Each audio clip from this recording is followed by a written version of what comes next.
é o nosso Deus. Nós vamos estar falando sobre o capítulo 13 de Apocalipse.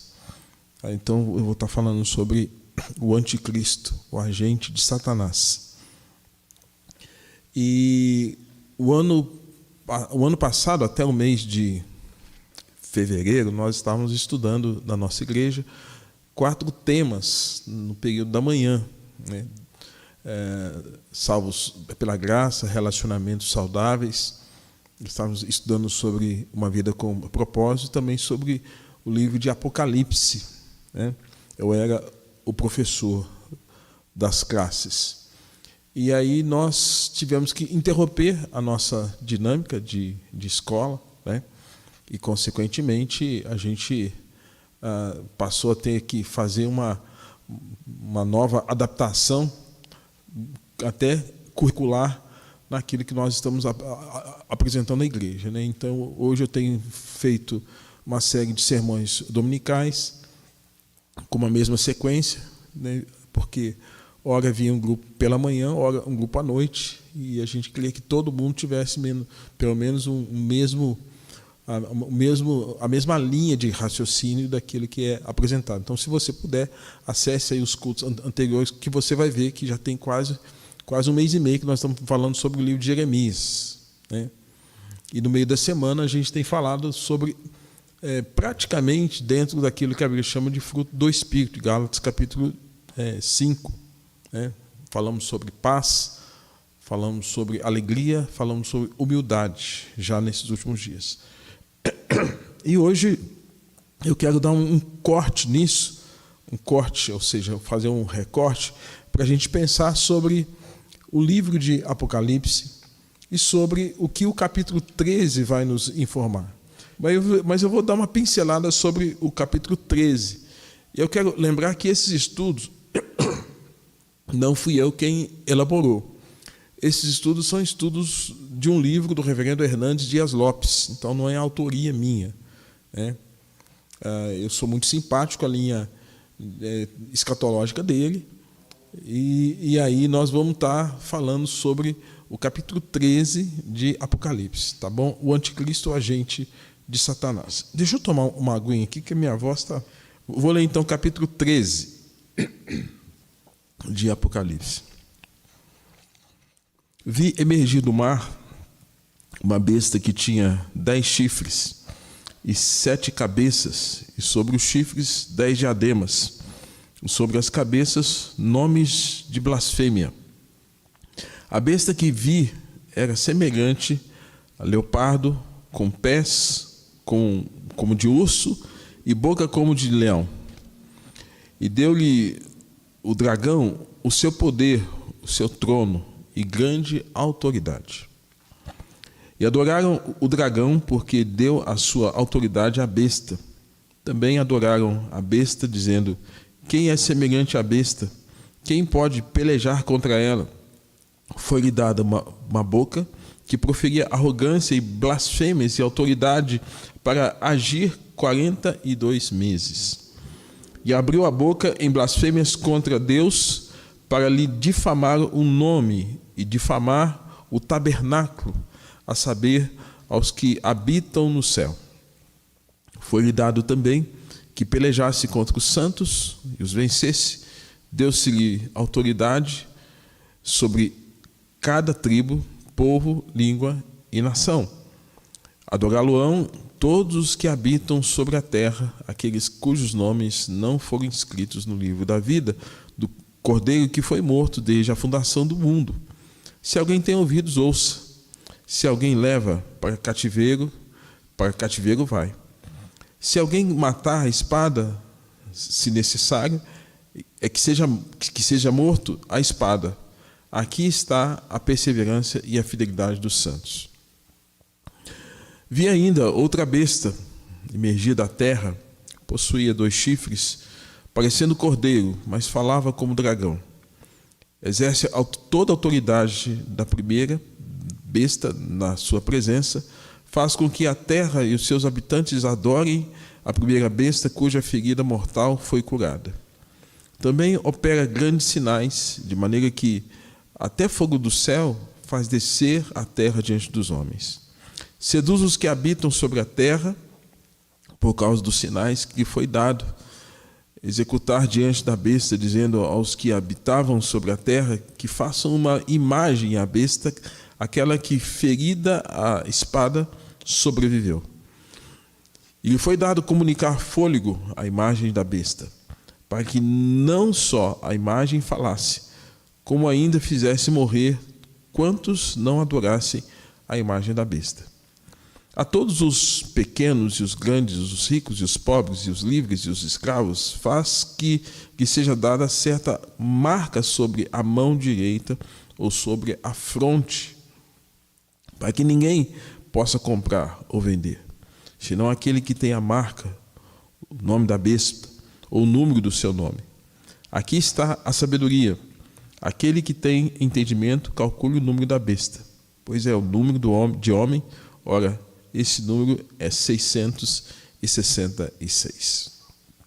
Senhor Deus, nosso Pai, com teu perdão, ó Deus, me aproximo de Ti, diante da Tua palavra, e peço, ó Deus, misericórdia sobre a minha vida e a vida dos irmãos.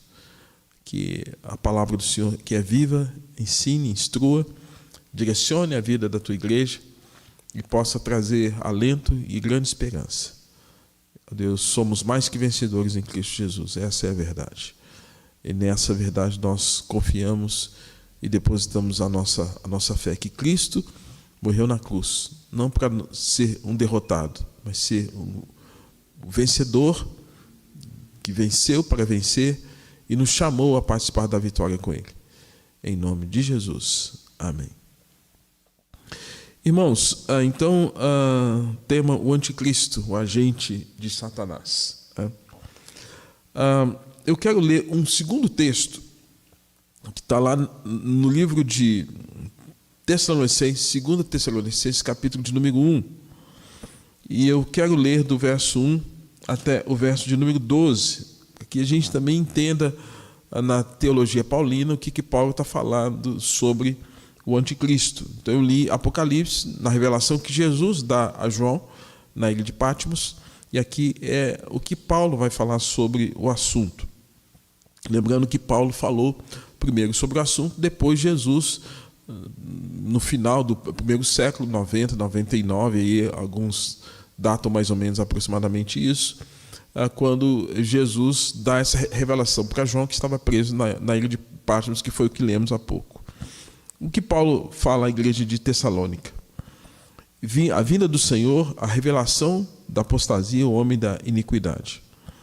Irmãos, do que diz respeito à vinda de nosso Senhor Jesus Cristo e à nossa reunião com Ele, nós vos exortamos que não vos demovais da vossa mente com facilidade, nem vos perturbeis, quer por espírito, quer por palavra, quer por epístola, como se procedesse de nós, supondo tenha chegado o dia do Senhor. Ninguém de nenhum modo vos engane, porque isto não acontecerá sem que primeiro venha a apostasia, seja revelado o homem da iniquidade, o filho da perdição, o qual se opõe e se levanta contra tudo que se chama Deus, ou objeto de culto, a ponto de assentar-se no santuário de Deus, ostentando-se como se fosse o próprio Deus. Não vos recordais de que, ainda convosco, eu costumava dizer-vos dessas coisas, e agora sabeis o que o detém, para que ele seja revelado somente em ocasião própria. Com efeito, o mistério da iniquidade já opera e aguarda somente que afastado aquele que agora o detém. Então, será de fato revelado o iníquo, a quem o Senhor Jesus matará com o sopro da sua boca e o destruirá pela manifestação da sua vinda. Ora, o aparecimento do iníquo é segundo a eficácia de Satanás, com todo o poder, sinais e prodígios da mentira, com todo engano, da injustiça aos que perecem, porque não acolheram o amor da verdade para serem salvos. É por esse motivo, pois, que Deus lhes manda a operação do erro para darem crédito à mentira, a fim de serem julgados todos quantos não deram crédito à verdade, antes, pelo contrário, deleitaram-se com a injustiça. até o verso 12. Irmãos, embora quando nós olhamos para o livro de Apocalipse, no capítulo de número 12, há uma descrição que nos informa sobre a derrota de Satanás, no capítulo 12 de Apocalipse. E no capítulo 13 está falando da sua perseguição sobre a igreja, com a sua fúria terrível. Então, enquanto no capítulo 12 está falando da derrocada dele, no capítulo 13 está falando de uma perseguição. O anticristo, ele tentará imitar Deus Pai. A besta que surge da terra, o falso profeta, levará homens a uma grande idolatria. Isso é descrito nas Escrituras. E tal qual segundo Tessalonicenses 2,7, que acabei de ler, nos traz a seguinte informação: com efeito, o mistério da iniquidade já opera e aguarda somente que seja afastado aquele que agora o detém. Então será de fato revelado o iníquo, a quem o Senhor Jesus matará. Então nós estamos vendo aqui a descrição de Paulo falando acerca dessa manifestação do iníquo. Aqui, quando nós temos a descrição paulina, esse iníquo é o anticristo. Esse iníquo é a figura da besta, né? E é identificado de várias formas, né? No capítulo 2, do verso de número 3, está uma descrição aqui que ele é aquele que se manifesta como a apostasia, né? Ele capítulo 2, verso 3: ninguém de nenhum modo vos engane, porque isso não acontecerá sem que primeiro venha a apostasia. Então, uma das manifestações que acontecerá, que antecederá essa revelação, essa manifestação do anticristo, é a apostasia. O que é apostasia? Apostasia é o abandono da fé, é abrir mão da fé cristã. Tá? Aí no capítulo de número 24 de Mateus, vou ler também aqui, capítulo de número 24, verso de número 21 e verso de número 22, o próprio Jesus, no sermão profético, ele vai dizer assim, olha, capítulo de número 24, verso 21 e verso 22. Porque nesse tempo haverá grande tribulação, como desde o princípio do mundo até agora não tem havido, nem haverá jamais. Não tivessem aqueles dias sido abreviados, ninguém seria salvo, mas por causa dos escolhidos, tais dias serão abreviados. Ou seja, Jesus está falando desses últimos tempos, o que vai acontecer nesses últimos tempos. E aí vai haver uma ideia, né? E aí no verso 23 ele vai dizer o seguinte: então, se alguém disser, eis aqui o Cristo, ou ei-lo ali, não acrediteis, porque se surgirão falsos cristos. Aqui na língua grega, pseudo-cristós. Pseudo é falso, né? Pseudo é falso, é o fake, é aquilo que é engano. Então, falsos cristos, falsos profetas, pseudo-profetês. Profeta é aquele que anuncia. Então está falando que vai ter falso profeta. Está dizendo também que vai haver uma operação enorme de sinais e prodígios para enganar. Como engano, como forma de engano. Então, quando Paulo está falando acerca dessa manifestação do iníquo, não é para que a gente olhe, que ache isso legal. Mas a manifestação do iníquo, do anticristo, da besta aqui, ela vai ser uma manifestação num tempo de grande tribulação e para enganar. E aí, essa figura de falso Cristo e falso profeta, parece que um reforça o outro, né? O falso Cristo reforça o falso profeta reforça o falso Cristo. E aí a gente tem a descrição lá no capítulo 2, verso 3, como citei há pouco, acerca desse tempo do homem da iniquidade. Lá no verso 3 está dizendo, seja revelado o homem da iniquidade. Então, Apocalipse, quando fala da besta, vai chamá-la, né, de meretriz também, né? A grande prostituta. Mas aqui ele está falando assim, acerca de ser revelado o homem da iniquidade. O que é iniquidade? Pecado. Pecado sobre pecado. Então, esse homem da iniquidade é uma referência ao caráter de Satanás. Você se lembra que Jesus mostra quem ele é, que ele vem para roubar, para matar e para destruir. Então, o caráter desse iníquo é esse. Esse homem da iniquidade é uma referência a Satanás. Tá? Então, a gente vai ver aqui, para a gente entender o que Jesus está falando lá no capítulo de número 11, por meio de João, e o que Paulo está falando aqui na sua epístola. Tá? Nós vamos fazer uma caminhada rápida aqui. Tá? Vejamos as várias faces do anticristo no Velho Testamento, né? Apresentado não como uma pessoa, mas como reinos. Então você vai abrir comigo lá no livro de Daniel, capítulo de número 7. Aliás, capítulo de número 2, a gente vai ver também o capítulo 7. Daniel, tá? Depois que você abrir Ezequiel, Daniel, tá? Você vai abrir Daniel. Em Daniel, capítulo de número 2, há uma referência de que o rei da Babilônia ele teve um sonho, ninguém conseguia interpretar o sonho, e após muita busca de alguém que pudesse interpretar, Daniel foi aquele que interpretou o sonho do rei. E lá no capítulo de número 2, verso de número 36, você tem a seguinte descrição: este é o sonho e também a sua interpretação. Então, o que está acontecendo? Daniel está interpretando o sonho do rei. Quem é esse rei? Nabucodonosor. Tá? Quem era Nabucodonosor? Se você tem acompanhado as pregações dentro do livro de Jeremias, era o rei da Babilônia. Você se lembra que os judeus foram levados para a Babilônia. E agora, então, nós temos que Daniel na Babilônia, levado dentre os príncipes, os jovens mais destros, mais capacitados, e agora ele está interpretando o sonho do rei. Tem muita história que já aconteceu aqui, tá bom? Mas o que ele está dizendo assim, ó? Este é o sonho que também a sua interpretação.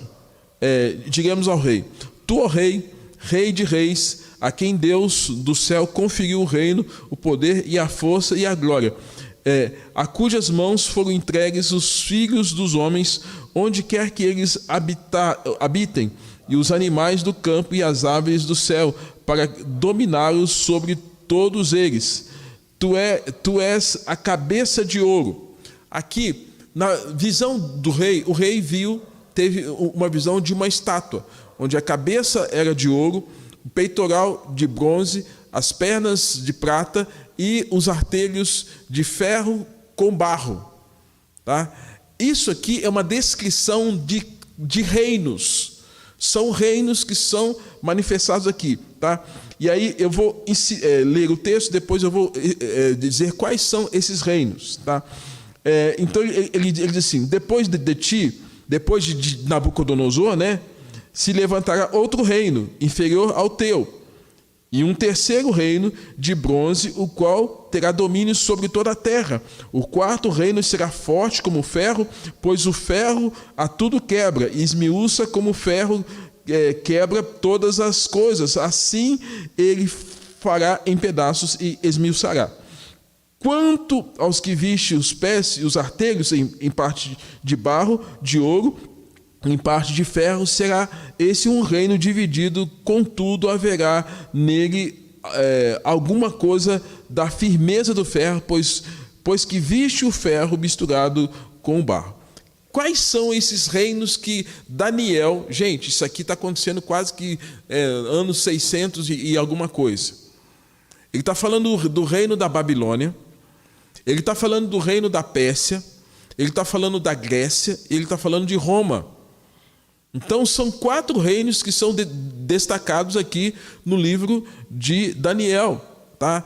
Esses reinos são reinos despóticos, ou seja, são reinos tiranos, é gente ruim. Se você vê as atrocidades que cometeram Nabucodonosor e que os outros reis em seguida também praticaram, né? Então, começa com a Babilônia, vem para a Pérsia, vem para a Grécia, vem para Roma, e depois Roma que já está bem próximo aí aos dias de Jesus e posterior a isso também, vai dominar praticamente o mundo todo. Depois Roma vai se dividindo em pequenos reinos.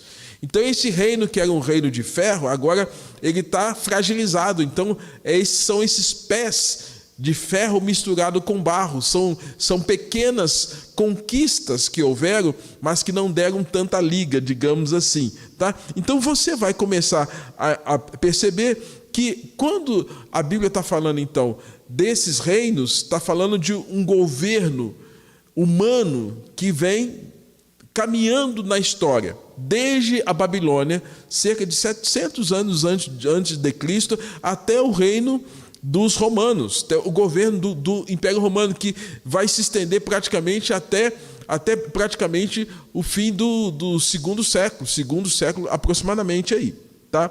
E aí a gente tem uma outra descrição que você pode identificar lá no livro de Daniel, capítulo de número 7, do verso 1 ao verso 6. Eu não vou ler o texto todo, porque senão a gente fica numa demanda de tempo muito grande aqui. Há um outro sonho, né? Capítulo 7. No primeiro ano de Belsazar, rei da Babilônia, teve Daniel um sonho e visões ante seus olhos, quando estava no seu leito. E o que ele sonhou? Ele sonhou com 4 animais. Tá? Verso 3. 4 animais grandes, diferentes uns dos outros, subiam no mar. Verso 4. O primeiro era como o leão. O leão representa o reino da Babilônia. Tá? Babilônia. Aí, o segundo, verso 5, continuei olhando, e eis que o segundo animal, o reino semelhante a um urso. Aqui é o reino da Pérsia. Lá, um pouquinho mais à frente, você vai ver o verso 6. Depois disso, continuei olhando, e eis aqui outro animal, um leopardo. Esse aqui é o reino da Grécia. E depois você tem um quarto animal estrondoso, sem uma forma definida. E, gente, no sonho de Daniel, um vai engolindo o outro, um vai devorando o outro. O que significa isso? Um vai destruindo o outro. Babilônia, os persas, os gregos, e os romanos, e assim por diante. Então, quando a Bíblia está falando acerca dessas questões, é uma referência, portanto, a reinos humanos. Tá? E aí a gente precisa começar, então, a fazer uma conexão com o livro de Tessalonicenses e o livro de Apocalipse. O primeiro recurso com o qual Satanás consolida seus intentos são os reinos da terra, e reinos políticos e reinos despóticos. Ele se manifesta assim, né? Essas grandes ações, né, que são 4 reis ou 4 reinos, né, se levantarão na terra.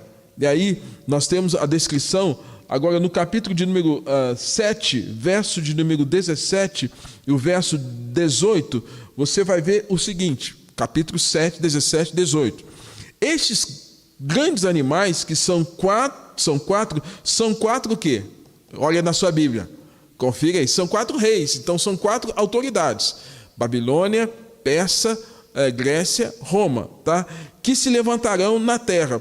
E você se lembra que esses 4 reinos, eles se levantaram contra quem? Contra o povo de Deus. Esses 4 reinos se levantaram contra o povo de Deus. Tá? Aí vem o verso 18. Mas os santos do Altíssimo receberão o reino e o possuirão para todo sempre.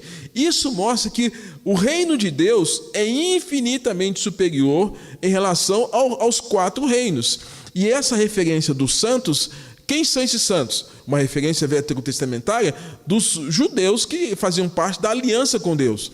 Se a gente pegar esse texto, aplicar aos dias de hoje, é a igreja, que somos nós. Então, esse reino de Deus é infinitamente superior ao reino desses 4 animais que representam Babilônia, a Pérsia, a Grécia e Roma, e os outros pequenos reinos que são levantados e destacados lá no livro de Daniel. Tá bom? Então, O que Jesus está falando sobre isso? Então, eu vi aqui o que o Velho Testamento, citei aqui o livro de Daniel. Tá? O que Jesus nos ensina sobre isso? Voltando para Mateus capítulo de número 24, verso de número 15. Mateus capítulo 24, verso 15.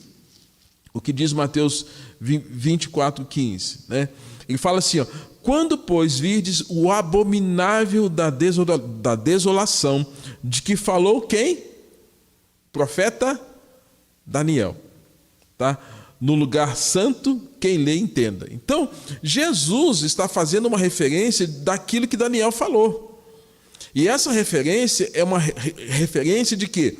Do que foi profetizado por Daniel, desse levante de reino vindo um contra o outro, engolindo o outro, destruindo o outro, mas também reino oprimindo o povo de Deus no contexto do Velho Testamento.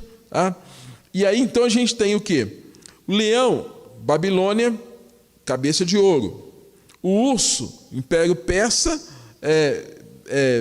que aí dá a ideia do peito de prata, na questão da estátua. O leopardo, o Império da Grécia, né, que são as pernas de bronze. Né? E aí você tem depois o reino do Império Romano, com 10 chifres, que são as províncias que Roma foi conquistando, mas não tiveram uma consolidação tão firme, tão coesa. Então a gente tem aqui Jesus fazendo uma citação de Daniel. Então o que Daniel falou faz sentido e Jesus reitera o que Daniel falou. Aí o que a gente vai agora encontrar na Epístola de João? Você vai lá na primeira Epístola de João, capítulo de número 4, versos de número 2 e 3. A primeira Epístola de João vai dizer o seguinte, capítulo 4, versos 2 e 3. Nisto conhecerão o Espírito de Deus. Todo espírito que confessa que Jesus Cristo veio em carne é de Deus. E todo espírito que não confessa que não confessa Jesus procede de Deus. Pelo contrário, este é o espírito do anticristo, a respeito do qual tendes ouvido que vem e presentemente que já está no mundo. Então, o apóstolo João está falando assim, olha, todo espírito que declara que Jesus Cristo veio em carne é de Deus. Toda pessoa que declara, olha, Jesus Cristo nasceu da Virgem Maria, padeceu o seu poder de Pôncio Pilatos, foi crucificado, morto, sepultado, mas ao terceiro dia ressurgiu dos mortos. Nosso credo apostólico. Toda aquela pessoa que confessa isso, essa tem o Espírito de Deus, mas toda pessoa que não confessa isso, ele não tem parte com Deus, e ele, segundo o texto aqui, este é o espírito do anticristo, a respeito do qual tendes ouvido que vem e presentemente já que está no mundo. Então, o espírito do anticristo que já está onde? No mundo. Então, numa outra tradução aqui, eu tenho a seguinte descrição. Vocês podem reconhecer o Espírito de Deus, deste modo, todo espírito que confessa que Jesus Cristo veio em carne procede de Deus. Mas todo espírito que não confessa a Jesus não procede de Deus. Este é o espírito do anticristo, acerca do qual vocês ouviram que está vindo e agora já está no mundo. Lá no capítulo de número 2, ainda da Epístola de João, verso de número 22, nós temos a seguinte descrição. Capítulo 2, verso 22. Quem é o mentiroso, senão aquele que nega que Jesus é o Cristo? Este é o anticristo que nega o Pai, nega o Filho. Então, lá no capítulo 2, verso 22, tem essa declaração bombástica. Quem é o mentiroso nessa história? Senão aquele que nega que Jesus é o Cristo. É o anticristo, e esse mesmo que nega o Pai e que nega o Filho. Então, João refere-se ao anticristo de forma pessoal. O anticristo é uma pessoa, mas João vê o anticristo como uma pessoa que já está presente, ou seja, alguém que representa um grupo de pessoas. Representa um grupo de pessoas e manifesta-se com uma pessoa. No capítulo de número 2 da Epístola de João, capítulo 2, verso 28, nós temos a seguinte descrição. Filhinhos, agora, pois, permanecei nele, para que, quando ele se manifestar, tenhamos confiança e dele não nos afastemos envergonhados da sua vinda. Então, essa é uma declaração para que nós não sejamos confundidos nós não tenhamos nenhum tipo de confusão. Filhinhos, quando ele se manifestar, temos confiança e dele não nos afastemos envergonhados da sua vida. Ou seja, nós temos que estar atentos na descrição bíblica de que vão vir, conforme Jesus falou em Mateus capítulo de número 24, os pseudos cristós e os pseudos profetas, o falso ungido e o falso profeta. Tá? Então, João está falando, olha, não se confunda, tenha clareza de quem é quem, né? Você não pode se confundir, né? E amados, o que nós podemos aprender ainda? O anticristo, como homem do pecado, na teologia paulina, ele vai se apresentar de que forma? Voltando para segundo Tessalonicenses capítulo de número 1 ao verso de número 12, ele vai dizer assim, que esse falso Cristo, ou seja, esse anticristo, ele vai surgir num tempo de grande apostasia. E você já está percebendo, né, se você é um crente atento, vigilante, está percebendo que já tem um monte de gente que está, como diz o meu pai, está correndo, está pulando fora, está saindo fora, não quer mais essa vida cristã. Muita gente está, por conta da desculpa da pandemia, não quer ter vida com Deus, não quer saber de igreja, não quer saber de absolutamente nada. Então, gente, é um tempo de apostasia. Segundo, verso 3 é uma descrição de que vai ser uma pessoa, né? Ninguém de nenhum modo vos engane, porque isso acontecerá sem que primeiro venha a apostasia e seja revelado o homem. O homem, tá? O homem é uma pessoa, da iniquidade, o filho da perdição. Aí ele fala, verso 4, qual se opõe e se levanta contra tudo que se chama Deus, ou é objeto de culto. Ou seja, ele vai requerer para si adoração. O anticristo, ele vai querer ser adorado, vai querer ser cultuado. E aí, além disso, ele usará falsos milagres, falsos sinais para se impor e para atrair para si a atenção das pessoas. Aí olha só, diz assim, a ponto de assentar-se, digo antes, o qual se opõe e se levanta contra tudo, se chama Deus e objeto de culto, a ponto de assentar-se no santuário de Deus, ostentando-se como se fosse o próprio Deus. Então ele vai querer essa adoração, esse culto. E o verso de número 7 vai dizer, com efeito o mistério da iniquidade já opera e aguarda somente que seja afastado aquele que agora o detém. Ele vai manifestar sinais de que ele é o salvador da pátria. Gente, parem para pensar. Hoje está todo mundo querendo ficar livre de uma doença, não é? E em meio a esse cenário todo, né, crentes e incrédulos, todos não querem a cura. Gente, olha só que cenário mais facinho para alguém se levantar e falar, eu tenho a solução do problema. Olha que cenário perfeito. Eu não sei, eu estou fazendo aqui uma conjectura, mas é um sinal perfeito. Porque em meio a tanto sofrimento mundial, e alguém agora chegar e falar, a gente tem a resposta para o que possa trazer sofrimento para as pessoas. Ele usará de milagres para se impor, né? E ainda, ele só pode ser revelado depois que aquilo ele só pode ser revelado depois que aquilo e aquele que o detém for removido, conforme o verso 6 e o verso 7. Então, ele tem um momento próprio de se revelar. Tá? E aí, no verso 8, vai dizer que há uma vitória sobre esse iníquo, há uma vitória sobre essa besta, e essa vitória vem de Cristo. Então, na teologia paulina, no que a gente pode perceber no que Paulo fala, ele não traz aqui a presença do anticristo, da besta, como alguém vitorioso o tempo todo. Ele vai ser vencido, ele será derrotado, ele será destruído.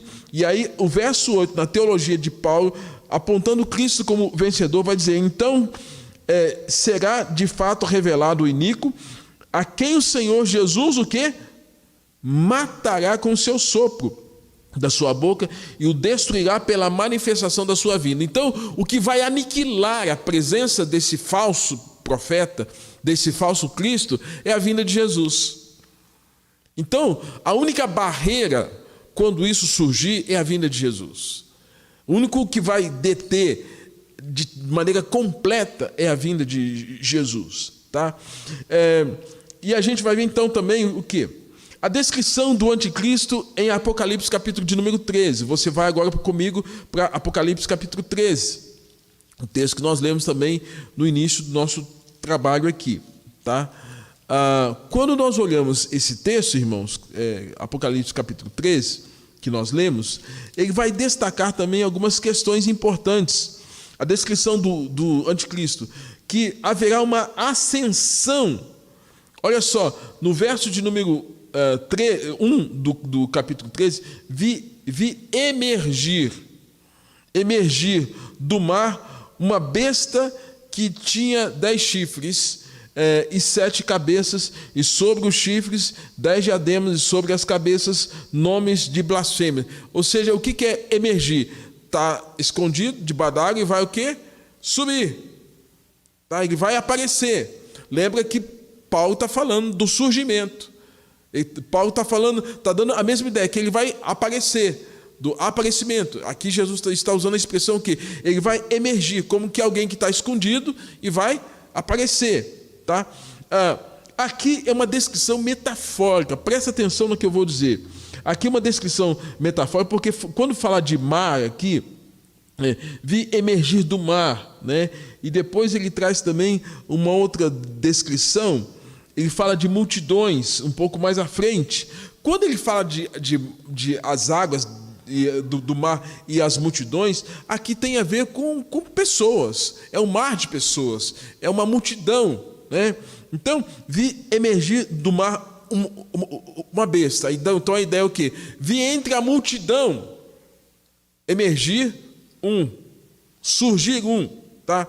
As águas do mar são multidões e os povos na sua turbulência político-social. No meio dessa confusão ética, valores, política, direita, esquerda, centro, o que for, no meio disso tudo, nesse mundo, nesse caldeirão que nós estamos vivendo hoje, porque a Bíblia fala que o mundo jaz no maligno, né? Então, no meio disso tudo, desse mar de ondas, né? Mar de gente, mar de multidão de pessoas, vai surgir esse que é exatamente o anticristo. As águas são símbolos das nações não regeneradas. Quer ver onde é que a gente encontra base para isso? Abra lá Isaías capítulo 57, verso 20. Isaías 57, 20. Isaías 57, 20 vai dizer assim, olha, capítulo 57, 20, presta atenção, tá? Mas os perversos são como, o quê? O mar agitado, que não se pode aquietar, cujas águas lançam de si lama e lodo. É como se tivesse, os perversos. Então, é no meio dessa perversidade, desse mar, nessa multidão de gente que está aí afluindo hoje. Se a gente fosse pensar nos dias de hoje, desses mais de 7 bilhões de pessoas que estão no mundo, agora já dizem até quase 9, né? 9 bilhões de pessoas, é que nesse mar de gente é que vai surgir esse anticristo. Aí Isaías vai dizer, mas os perversos são como um mar agitado.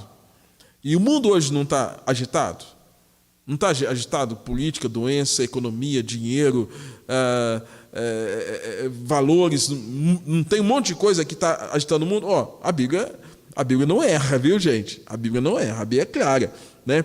Os perversos são como o mar agitado, que não se pode aquietar. Não se pode aquietar. Por quê? Porque o mundo jaz no maligno, não se aquieta, ansiedade, perturbação, anseios, projetos pessoais, tudo voltado para si mesmo, hedonismo, prazer, e assim vai. E cujas águas lançam de si lama e lodo. Não tem água limpa, é só coisa suja, só coisa suja. Então a Bíblia é muito clara para dizer de maneira metafórica acerca desse mar, dessa multidão que está aí, né? E aí, gente, antes do levantamento do anticristo, o mundo estará em desespero num beco sem saída. Beco sem saída. E eu acho que a gente tem vivido dias assim, né? Beco sem saída, né? Ele emerge do caos.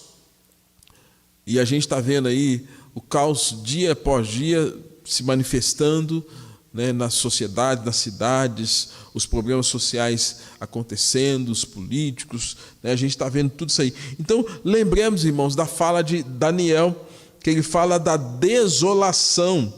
E e Jesus também cita a expressão desolação em Mateus capítulo de número 24. O que é desolação? É confusão, é perturbação, é falta de perspectiva, é falta de esperança, é falta de paz, é guerra, é turbulência, né?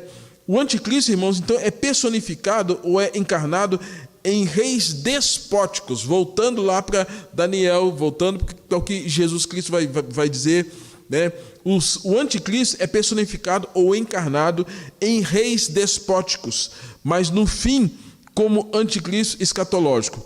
Ele, com seu poder, vai seduzir e enganar as nações. E esse engano para com as nações vai implicar em quê? Primeiro, ele se manifestará num contexto de grandes convulsões naturais, terremotos, epidemias e fomes. A gente está dia a dia vendo isso acontecer de maneira avassaladora. Segundo, ele aparecerá num tempo de grande convulsão social. A gente já está começando a ter alguns sinais dessas convulsões em vários lugares do mundo, tá? Guerras, rumores de guerras, disputa de reinos contra reinos, onde o mundo será um campo de batalha, né? Hoje a gente está vivendo um conflito bacteriológico, né? Mas um tempo de guerra, rumores de guerra, né? Ele surgirá num tempo de profunda inquietação religiosa. Nós vimos aqui Isaías capítulo 57, né? Hoje, gente, a igreja, quer seja cristã, católica, protestante, ou seja, ela está no banco dos réus do nosso país. A igreja está no banco dos réus. Se pode abrir, se não pode abrir, se pode, se não pode. Gente, o que é isso, né? Então a gente está vendo o quê? É um tempo de inquietação religiosa, né? Ele surgirá nesse tempo, ele surgirá oferecendo solução para problemas mundiais. Eu tenho a cura, eu tenho a solução. O mundo está pronto para endeusar o novo César. Quando eu falo de novo César, é que no contexto do Império Romano, vários imperadores, né, eles impunham um culto a si mesmos.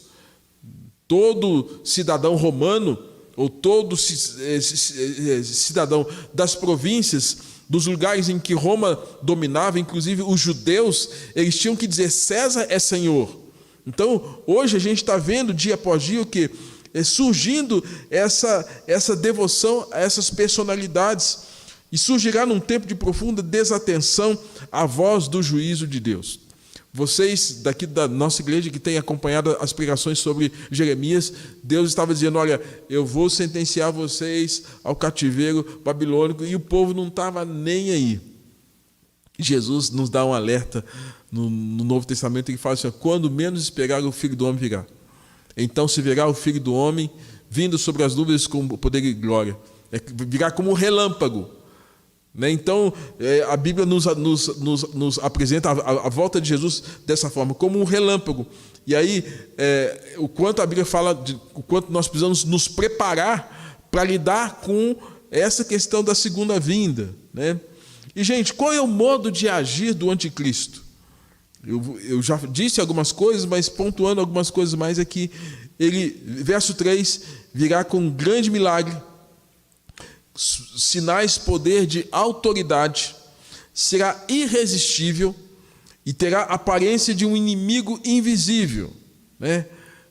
Hoje se fala muito dos metacapitalistas, que são as pessoas que têm mais dinheiro no mundo. Mas quem são essas pessoas que são os metacapitalistas que querem, de alguma forma, que o mundo mude a forma de ser? Nós não sabemos quem são, né? Eu fico pensando que nessas questões bíblicas aqui, né, que serão pessoas com grande poder e grande autoridade, mas a gente pergunta, quem são essas pessoas? Nós não sabemos quem são, né? E aí fala que foi-lhe dada que também pelejasse contra os santos, né? Ou seja, foi dada autoridade para que o falso Cristo, o falso profeta, a besta, lutasse contra os santos. No capítulo 3, no verso 7, capítulo 3, verso 7, foi dado também que pelejasse contra os santos e, olha, que os vencesse.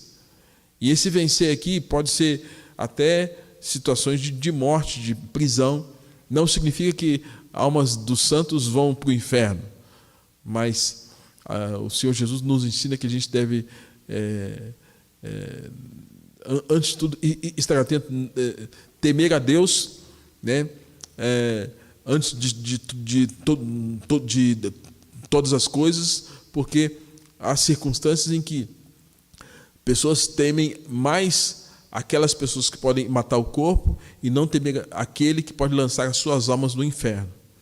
Satanás é este que lança pessoas contra Deus, os separa de Deus, e ao mesmo tempo, aqui, quando a Bíblia vai nos ensinar acerca dessa peleja, pode ser, inclusive, que nos traga sofrimento, dor, e aí nós temos que crer naquilo que Paulo vai dizer em Romanos capítulo 8, que nem morte, nem vida, nem anjo, nem principado, nem as coisas do presente, nem as coisas do porvir, que absolutamente nada poderá separar-nos do amor de Deus. Essa peleja aqui pode ser aquela situação que mate o corpo, mas não pode matar a nossa alma, a sua alma, e separá-lo do amor do Senhor.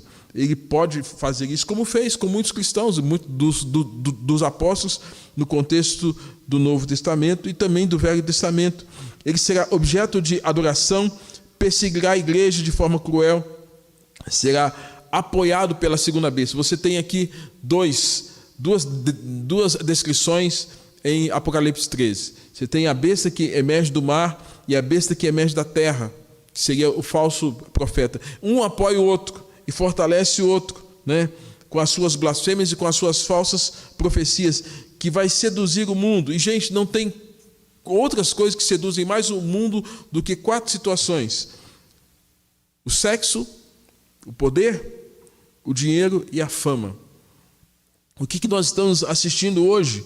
As pessoas estão cada vez mais seduzidas pelo sexo, pelo poder, pelo dinheiro e pela fama. BBB está aí, que nos prova exatamente isso. E hoje tem os influenciadores digitais, né?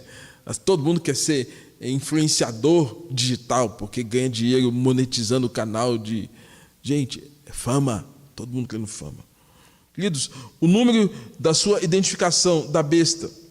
Aí, lá em 2 Tessalonicenses, capítulo 2, versos 6 e 8, vai trazer uma referência sobre que será revelado, né, o homem da iniquidade. Aí a gente tem que fazer uma pergunta: quem é esse homem? Nós não sabemos ainda, mas você tem que estar atento de que ele vai aparecer caso seja em nossa geração. Se não for, vai ser em outra geração que ele vai se manifestar. É algo ou alguém, quem, né? E ele surgirá num tempo em que os homens não suportarão mais as leis, as normas, os absolutos, num verdadeiro estado de anomia. O que é anomia? Ausência de lei. Nomos, na língua grega, é lei, é norma. Anomia, ausência de norma, ausência de lei. E a gente está caminhando para um tempo em que parece que nós estamos vivendo um tempo sem lei, sem normas, né? E nesse aspecto, irmãos, essa identificação desse homem da iniquidade, do anticristo, da besta, ele vai ter um CPF. Todo lugar do mundo tem um CPF, tá? Não sei se você sabia disso. Todas as nações organizadas socialmente, elas têm, cada pessoa tem um número. Eu tenho o meu, você vai ter o seu. Esse anticristo é alguém que tem o CPF, é número de homem, né? E se a gente pensar que o 7 é o número perfeito, o 666 é o número que não dá ideia de uma coisa plena. É o imperfeito. Chegou quase, mas não deu certo. Chegou quase, mas fracassou. Ele incorpora a plenitude da imperfeição. Então, esse número de homem é alguém que incorpora essa plenitude da imperfeição. Tá? E aí, você tem o quê? A descrição desse homem da iniquidade, o filho da perdição, o abominável da desolação, conforme as descrições bíblicas. E aí, o que a gente pode aprender? Primeiro, os crentes no Novo Testamento, eles entenderam que o anticristo pudesse ser Nero. Quem sabe um pouquinho da história do Império Romano, sabe que Nero foi um imperador entre o ano 37 e 68 aproximadamente, e ele tinha suas loucuras, né? E Nero incendiou Roma e pôs a culpa nos cristãos. E Nero foi um dos que, inclusive, incendiava a cidade com os corpos dos cristãos espalhados pelas ruas. Né? A gente tem, por exemplo, um outro personagem que antecedeu Calígula, que foi um rei romano também.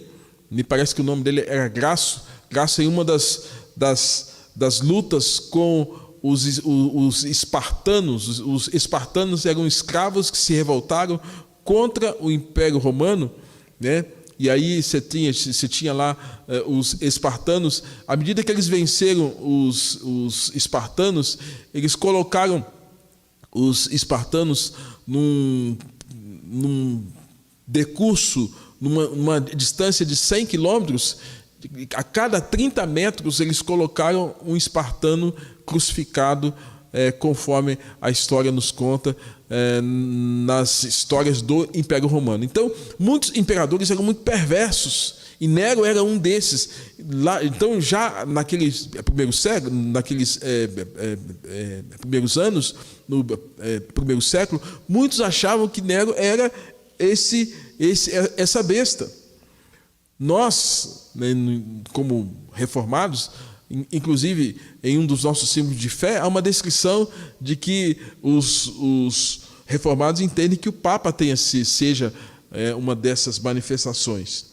Né? Os estudiosos modernos, fazendo uma leitura mais contemporânea, eles vão dizer que Napoleão Bonaparte tenha sido uma dessas manifestações dessa besta, desse anticristo, através das conquistas que Napoleão fez 1769 a 1821 na França, um líder militar, político, imperador dos franceses, a ponto que ele disse o seguinte: eu sou da raça que funda impérios. Então, alguns entendem que seja esse. Adolf Hitler, quando desejou ter aí a questão da supremacia da raça ariana, levantando o Quarto Reich, né, ele matou 6 milhões de judeus. Então, alguns defendem que Hitler tenha sido uma manifestação dessa besta, ou desse anticristo. Ou Mussolini, na Itália, né, como uma dessas manifestações. Aí eu não quero dar nome, mas eu quero atentar você de que a Bíblia nos aponta que nos tempos do fim essas coisas vão acontecer. Não sei se lá atrás os crentes do primeiro século ou de outras épocas estavam certos em definir quem era quem. Mas o fato é que a Bíblia nos aponta de que isso vai acontecer. E escatologicamente isso é uma realidade. Queridos, concluindo aqui, o anticristo ele tem poder limitado. Capítulo 13, verso 5, vai dizer assim, olha: foi-lhe dada uma boca que proferia arrogância, blasfêmia e autoridade para agir 42 meses. Aqui é um decurso de tempo definido. Não vai ter não vai ser uma ação sem fim, né? E aí no capítulo 3, ainda verso de número 12, vai dizer: exerce toda a autoridade da primeira besta na sua presença, faz com que a terra e os seus habitantes adorem a primeira besta cuja ferida mortal foi curada. Então, vai ter um tempo limitado. Capítulo de número 20, verso 4. Capítulo 20, verso 4. Um pouquinho mais à frente aí na sua Bíblia. Nós temos a seguinte descrição. 20, verso 4. Vi também tronos, esses sentaram-se aqueles os quais foi dada autoridade de julgar. Vi ainda as almas dos decapitados por causa do testemunho de Jesus, bem como por causa da palavra de Deus, tantos quantos não adoraram quem? A besta, nem tampouco a sua imagem, e não receberam a marca na fronte e na mão, e viveram e reinaram com Cristo durante 1000 anos. Então, é uma descrição, tem um tempo definido, mas vai aparecer e vai trazer muito dano, né? No capítulo 12, verso 5 de Apocalipse, você também tem a descrição, capítulo 12, verso 5.